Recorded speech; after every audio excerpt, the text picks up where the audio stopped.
guys, how are you all? Hopefully you are all good. Today's video topic is very important. We are going to discuss about listening skills. Listening skills are very important. Without listening we can't understand the other opinion. Listening एक ऐसी चीज़ है जो बहुत ज़रूरी है. अगर आप सही से लिसन नहीं कर सकते तो आप सही से जो है कम्युनिकेट नहीं कर सकते, किसी की बात का सही से जवाब नहीं दे सकते. आज का टॉपिक बहुत अहम है. इस टॉपिक को समझने के लिए इसकी टाइप्स क्या हैं, स्टेजेस क्या हैं और इसकी डिटेल क्या है मिलेगी आपको इस वीडियो में. आपका वेलकम है आपके प्यारे चैनल स्टडी विद खोला में. Let's start today's video without time wasting. आज हम बात करते हैं what is difference between listening and hearing. अब आप कहेंगे लिसनिंग और हियरिंग क्या है, एक जैसा ही लगता है, लेकिन ये एक जैसा नहीं है. इसमें थोड़ा सा कुछ चीज़ें डिफरेंस हैं. आइए हम इनको देखते हैं. Hearing is the physical ability while listening is a skill. अब आप किसी को हेयर करते हैं तो ये हमारी जिस्मानी सलाहियत है, लेकिन अगर आप किसी को लिसन करते हैं तो ये आपकी स्किल में आ जाता है, आपकी काबिलियत है, आप में एक हुनर है, महारत है कि आप किसी को अच्छे से अंडरस्टैंड कर पाते हैं. Hearing refers to the sounds that enter your ears. It is a physical process that happens automatically. Hearing basically जो आपका साउंड है, जब आपके बाहर से कोई भी साउंड जब आपके एयर में एंटर हो रहा है तो ये एक प्रोसेसली एंटर होता है और एक फिजिकल प्रोसेस ऑटोमेटिकली जो है वो शुरू हो जाता है और आपके ब्रेन को मैसेज जाता है, तो ये आएगा हेयरिंग. लिसनिंग में क्या आता है कि अगर आप किसी की बात को लिसन कर रहे हैं तो ये हेयरिंग से थोड़ा सा मुख्तलिफ है. Listening requires focus and concentrated effort, both mental and sometimes physical as well. Listening जब आप इसको स्टडी लेक्चर से रिलेट कर सकते हैं कि आपको टीचर की बात अंडरस्टैंड करने के लिए मुसलसल फोकस और कंसंट्रेशन की ज़रूरत होती है और सम टाइम आपको फिजिकली भी स्ट्रॉन्ग होना पड़ता है, एक्टिव होना पड़ता है. आप उसके अंदर अगर थकावट रखते हैं तो आप कंसंट्रेशन नहीं कर पाते और अच्छे से लेसन को समझ नहीं पाते. तो जी ये थे main difference between listening and hearing. प्यारे साथियों, लिसनिंग की जो पहली टाइप है इंफॉर्मेशनल लिसनिंग, इसको हम अच्छे से समझ लेते हैं डिटेल में. Whenever you listen to learn something, you are engaged in informational listening. This is true in many day-to-day situations, in education and at work. When you listen to the news, watch a documentary, when a friend tells you a recipe. Information listening, especially in formal setting like in work meetings or while in education, is often accompanied by note-taking, a way of recording key information so that it can be reviewed later. So, आप अगर किसी documentary movie को देख रहे हैं या आप news को देख रहे हैं, अगर तो वो स्टडी वीडियो है तो आप उसको नोट कर लेंगे. फ़र्ज़ करिए आप किसी फ्रेंड से कॉल पे बात कर रहे हैं तो आप किसी से रेसिपी पूछ रहे हैं तो रेसिपी को आप लिख लेते हैं, उसके पॉइंट्स बना लेते हैं, क्योंकि आपने इसको कुक करना है तो प्रॉपर रेसिपी के बगैर आप खाना नहीं बना सकते. इसी तरह अगर आपने स्टडी वीडियो को देखना है तो प्रॉपर नोट्स आपको बनाने पड़ते हैं ताकि लेटर ऑन आप इसको रिव्यू कर सकें और आपके ये काम आ सकें. तो इसको हम कहेंगे इंफॉर्मेशनल लिसनिंग, जो आपको इंफॉर्मेशन देती है जिससे आप कुछ सीखते हैं. इसमें आपको बहुत ज़्यादा कंसंट्रेशन की भी ज़रूरत होती है. सो जी मेरे प्यारे साथियों, in this slide we are going to discuss about how many types of listening. Listening has some types. What are these types? The three main types of listening most common in communication are information, null listening, listening to learn; critical listening, listening to evaluate and analyze; 3. Therapeutic or empathetic listening, listening to understand feeling and emotion. सबसे पहले जी informational listening क्या है. जब आप किसी की बात को इंफॉर्मेशन के लिए सुनते हैं, इसकी एग्जांपल जो है हम न्यूज़ से ले सकते हैं. जब आप इंफॉर्मेशन बहुत ही ध्यान से सुनते हैं या आप किसी चीज़ को लर्न करने के लिए या आपने स्टडी लेक्चर्स ले रहे हैं तो उसको भी इंफॉर्मेशन लेक्चर कहा जाएगा. Critical listening, listening to evaluate and analyse. कुछ वीडियोस जो है आपको सिलेबस में एनालाइज करने के लिए दी जाती हैं या आपको अंडरस्टैंड करने के लिए उस पर समरी लिखने के लिए दी जाती है, तो वो क्रिटिकल लिसनिंग हो जाएगी. आपने उसके अंदर से जो है मेन पॉइंट निकालने हैं, एवेल्यूएट करने के लिए उस पर समरी लिखनी है या एनालाइज के पॉइंट बनाने हैं, तो वो क्रिटिकल लिसनिंग में आ जाएगा.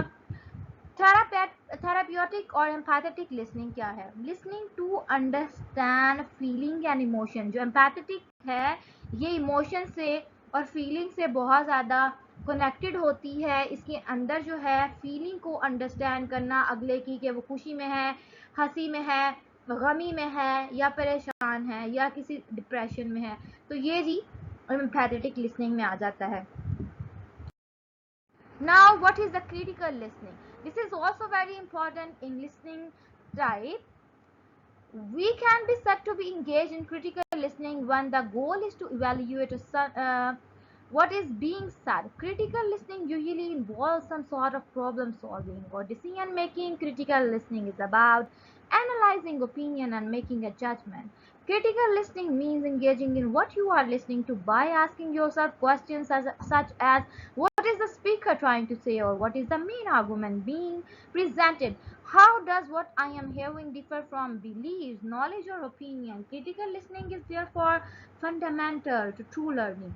It is often important when listening critically to have an open mind and not be biased by stereotypes or preconceived ideas. By doing this, you will become a better listener and broaden your knowledge and perception of other people and your relationships. Yeah, guys, critical listening is very important. जब आप इसके अंदर आपको engagement बहुत ज़रूरी है, engage होना, चीज़ों में इन्वॉल्व होना।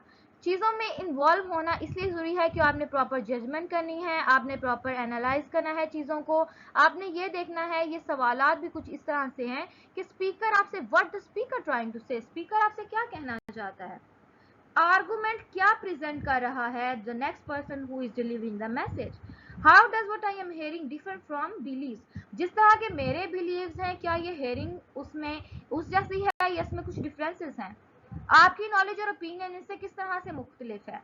और आपकी जो फंडामेंटल लर्निंग है या ट्रू लर्निंग है वो इसी प्रोसेस के ज़रिए अकर होती है। लेकिन इसमें गाइस एक इम्पॉर्टेंट चीज़ ये है कि आपने इसमें किसी किस्म के स्टीरियोटाइप्स नहीं रखने, किसी किस्म की बायसनेस यानी कि तासुब अपना नहीं रखना है, और किसी किस्म के प्री कंसीव्ड आइडिया जो आपके पहले से बने हुए बिलीव हैं उनको छोड़ के एक नए नज़रिए से अंडरस्टैंड करना है। तभी एक आप बेटर लिसनर बन सकते हैं और इस तरह के लिसनर बन सकते हैं कि जिसकी इंफॉर्मेशन बहुत अच्छी होती है, जो अपने रिलेशनशिप अच्छे से बना पाता है।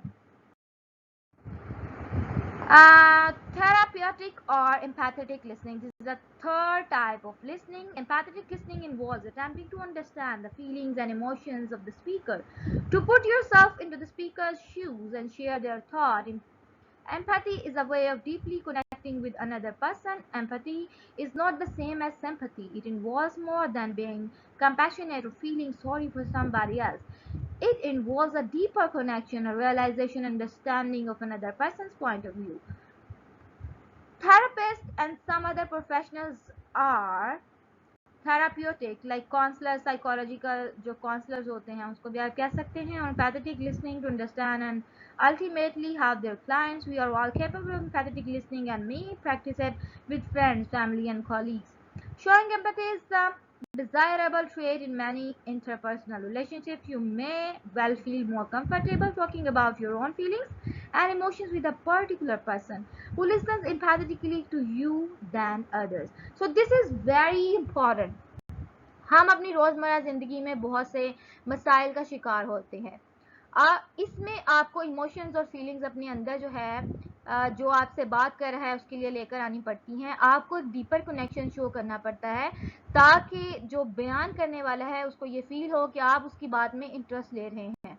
जितने भी साइकोलॉजी के काउंसलर्स होते हैं या थेरापिस्ट होते हैं, जिन लोगों को डिप्रेशन होता है या मसाइल होते हैं, जिनकी बात को ही नहीं सुनता तो लेटर ऑन उनको प्रॉब्लम्स हो जाते हैं जिसकी वजह से वो मेडिसिन भी लेते हैं। तो ये जो सारे काउंसलर्स हैं इसी मेथड को अप्लाई करते हैं, वो उनके साथ जो है प्रॉपर इस चीज़ को इम्प्लीमेंट करते हैं। इसके अलावा आपने ये भी देखा होगा, आप अपने फ्रेंड्स की एग्जांपल ले लें या अपने किसी कुलीग की एग्जांपल ले लें जिनके साथ आप थोड़े फ्रेंडली हैं, तो अगर रिलेशनशिप कब डेवलप होगा, जब वो आपकी बात में इंटरेस्ट लेंगे, आपको तवज्जो देंगे, आपको इंपॉर्टेंस देंगे, आपको रिस्पेक्ट देंगे, आपकी फीलिंग्स की कदर करेंगे। तो ये जी एम्पैथेटिक लिसनिंग है, ये भी बहुत इंपॉर्टेंट है। और इसकी बहुत ज़्यादा ज़रूरत है आज के दौर में, क्योंकि हर बंदा बहुत ही बिजी हो रहा है और वो जो है इग्नोर कर देता है प्रॉपर दूसरे बंदे की आइडियाज़ को. So it's very important to listen the other person point of view. इसके अलावा जी इम्पोर्टेंस ऑफ लिसनिंग स्किल्स क्या है, इसकी ज़रूरत कैसे है, या क्या है, किस चीज़ों में है, इनको हम डिटेल में देख लेते हैं. Listening is key to all effective communication. Without the ability to listen effectively, messages are easily misunderstood.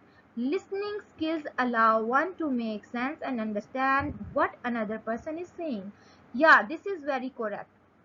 Listening एक ऐसी की है, एक इम्पोर्टेंट पिलर है इफेक्टिव कम्युनिकेशन के लिए, कि अगर आप किसी को अच्छे से लिसन नहीं कर पा रहे, आपके अंदर एबिलिटी नहीं है कि किसी के मैसेजेस को आप इफेक्टिवली अंडरस्टैंड करें, तो मिसअंडरस्टैंडिंग क्रिएट हो जाती है.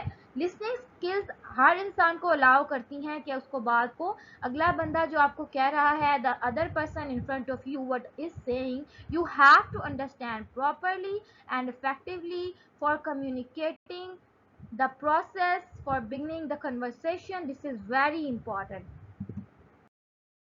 Stages of listening. There are some stages of listening: pre-listening, while listening, and post-listening. We have to understand these three listening stages in detail. 6 stages of listening process. What are these stages? First is hearing, second is attending, third is understanding, fourth is remembering, 5 is evaluating, and 6 is responding. Remembering.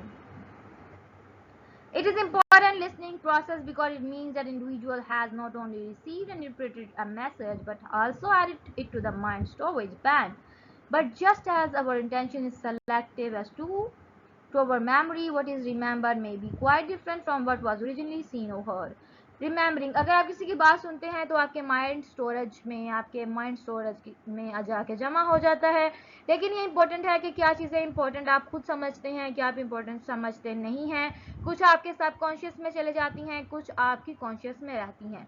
Evaluating, it is a stage in which active listeners participate. At this point, that the active listener weighs evidence, source, fact from opinion, and determines the presence or absence of bias or prejudice in a message. The effective listener makes sure that he or she does not begin this activity too soon. Beginning the stage of the process before a message is completed requires that we no longer hear and attend to the incoming message. As a result, the listening process ceases.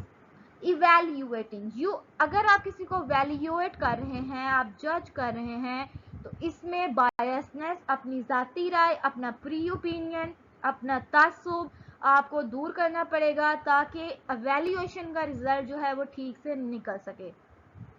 Evaluation एक ऐसा process है जिसमें आपको truly Fairlie play करना पड़ता है, Fairlie understand करना पड़ता है. ये बहुत ही इम्पोर्टेंट है क्योंकि ये एक अदर पर्सन की ज़ात के बारे में ओपिनियन है या किसी बंदे की सोच के बारे में ओपिनियन है, तो आप अपनी जो है सोच, तासुब और बायसनेस इसके अंदर इन्वॉल्व नहीं कर सकते. Stages. Next is hearing. It refers to the response caused by sound waves stimulating the sensory receptors of the ear. It is physical response. Hearing is perception of sound waves. You must hear to listen, but you need not listen to hear. Perception necessary for listening depends on attention. So this is a very important stage. In this stage you have to be attentive, you have to be listen the other person actively, you have to perceive the other's opinion very importantly. Attending is the process of accurately identifying and interpreting particular sounds we hear as words. The sounds we hear have no meaning until we give them their meaning in context. Listening is an active process that constructs meaning from both verbal and non-verbal messages. Attending जो है ये भी एक important stage है जिसमें आपको verbal और non verbal दोनों किस्म के जो मैसेज है उनको इक्वली इंपॉर्टेंस देनी पड़ती है. जो भी साउंड्स आप सुनते हैं, वर्ड्स आप सुनते हैं, इक्वली आपको उनको अटेंड करना पड़ता है, उनको आइडेंटिफाई करना पड़ता है, उनको इंटरप्रेट करना पड़ता है और समझना पड़ता है. तो ये जी स्टेजेस थी हेयरिंग और अटेंडिंग.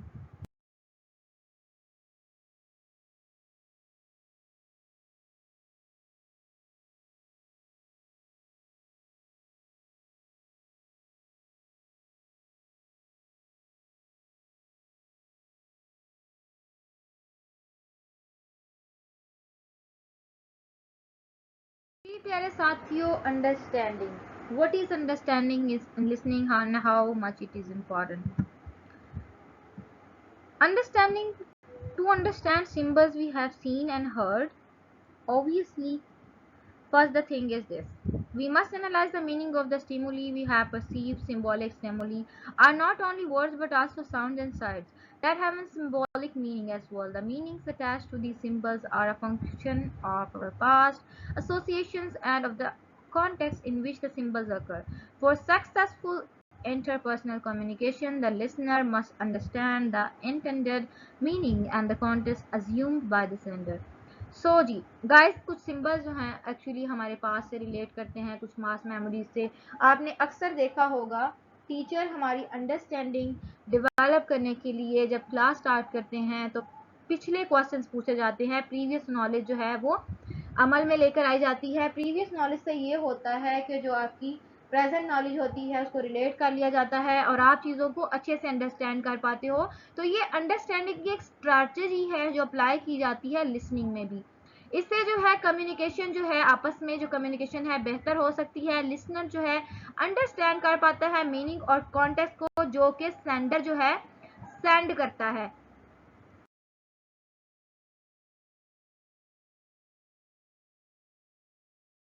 मेरे प्यारे साथियों, मैं आपके साथ जो है लिसनिंग के कुछ एसेंशियल्स शेयर करना चाहती हूँ. ये हैं लिसनिंग की कुछ इम्पॉर्टेंट चीज़ें जो कि आपके लिए एक टिप है. First is stop talking so much. आप बहुत ज़्यादा बोलना ना करें क्योंकि अगर आप बहुत ज़्यादा बोलेंगे तो आप सही से सुन नहीं पाएंगे. Second, don't interpret unnecessarily. Cultivate patience. आपने किसी भी चीज़ को गैर ज़रूरी जो है इंटरप्रेट नहीं करना. Be slow to disagree. आपने फटाफट किसी चीज़ को डिसएग्री नहीं करना, आर्ग्यू नहीं करना, क्रिटिसाइज नहीं करना. Avoid shouting on people. This is very important in listening tip. Stop when your energy flags. Be genuinely curious. Identify defensiveness. Practice non-defensiveness. Listening for differences. Respect the other person's opinion. Also, become someone who can hear her truths. Be mindful of age, race and bias. जी आपके लिए ये जो tips हैं आपने क्या करना है जी. Biasness आपके अंदर नहीं होनी चाहिए. फटाफट डिसएग्री नहीं कर लेना किसी चीज़ को. आपके अंदर जो है इतनी सेंस होनी चाहिए, इतनी पेशेंस होनी चाहिए कि आप सच्चाई को सुन सके, अगले बंदे के ओपिनियन को रिस्पेक्ट कर सकें. और अगर आपसे कोई बात कर रहा है तो आपने उसके लिए क्यूरियस होना है, आपने एनर्जी दिखानी है और गैर ज़रूरी किसी को भी कल्टीवेट नहीं करना, किसी की ओपिनियन को किसी पे शाउट और डिसएग्री नहीं करना. 10 किस्म के बैरियर्स जो इफेक्टिव लिसनिंग में प्रॉब्लम्स क्रिएट करते हैं. First, environmental and physical barriers to the listening. माहौलियाती और फिजिकल जो है कुछ बैरियर्स होते हैं लिसनिंग में. Cognitive and personal barriers to listening. Difference between speech and thought also. This is also barrier. जब आपकी स्पीच और थॉट, अगर आप बात कुछ और कर रहे हैं लेकिन आप सोच कुछ और रहे हैं तो ये भी बैरियर है इफेक्टिव लिसनिंग में. Lack of listening preparation. आपने प्रिपरेशन नहीं किया, आपने किस तरह से लिसन करना है, आपकी स्किल्स जो हैं अच्छे से इंप्रूव नहीं है तो ये भी एक बैरियर है. Bad messages and speakers prejudice. आप अच्छे से मैसेज कन्वे नहीं कर पाते, नेगेटिविटी है. और स्पीकर जो है वो बायस है, प्रेजुडिस है, अपने अंदर तासुब रखता है तो भी अच्छे से इफेक्टिव कम्युनिकेशन या लिसनिंग नहीं हो पाती. Bad listening practices also is there. Some is distorted listening. It is aggressive. गुस्सा, गुस्सीली लिसनिंग जो है वो नहीं होनी चाहिए. नार्किस्टिक लिसनिंग नहीं होनी चाहिए. पागलपन नहीं होना चाहिए. पसियोरा listening. These are the 10 types of barriers which occurs in effective listening. You have to avoid for the better listening strategy. So इसी के साथ ही आज की वीडियो को ख़त्म करते हैं. If you have any questions you can comment in the comment section. I will try to answer all your questions. You can also share your question and answers into this email address. Please subscribe my channel. If you like my videos, kindly share with other learners. Maybe they learn something. मिलते हैं new video के साथ. अल्लाह हाफिज़.